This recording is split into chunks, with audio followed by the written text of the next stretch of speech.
Okay, so we're here with Marianne, and she is about halfway through her knee repair, not knee replacement program. Hers did require some surgery. She had some soft spots in the bone underneath the cartilage. We call those subchondral stress or microfractures, and they do hurt because bone has millions of pressure-sensitive nerve fibers. So she had some surgery. She also had some biologics. She's doing metabolic fitness. She's doing a lot of things, laser. And so you're about halfway through. What are your thoughts? I'm glad I chose this path because it's made even improvements in the rest of my body.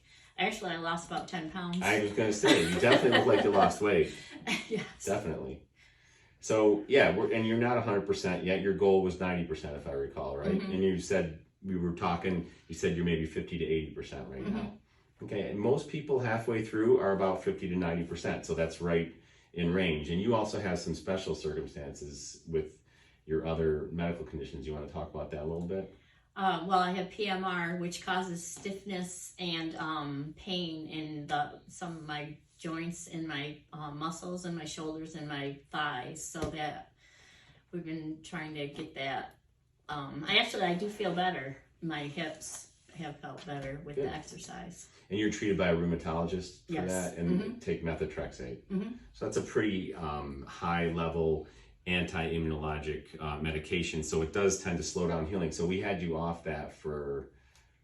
That was probably 6-8 weeks. 6-8 weeks. Altogether, yeah. And then you your PMR started to flare back up Mm-hmm. again, which affected your whole body. Now you're back on the methotrexate for the last 3 weeks, which I think is going to slow the healing down here a little bit, but it's making your overall body feel better. Right? Yes. So, it's a give and take, it's a balance, but we'll work with that. And what were you just saying about Lucci?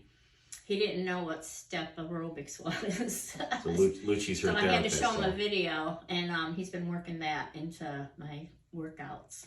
All right. So halfway through, you can stand. Your 3 goals were to be able to stand without pain. The other one was to go up and down stairs with less pain. That's getting better. It's not 100% because going downstairs is still giving you a little bit of pain in the front, which is not surprising. That's where we made our incisions and all that stuff. Still a little bit inflamed.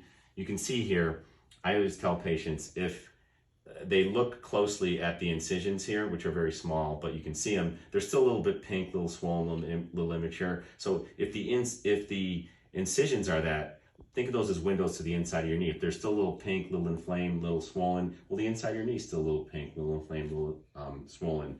As those fade and turn white, like most scars do, you have a scar right there from something else, you'll notice less of that pain and stuff like that. So I think that's another thing to take into consideration.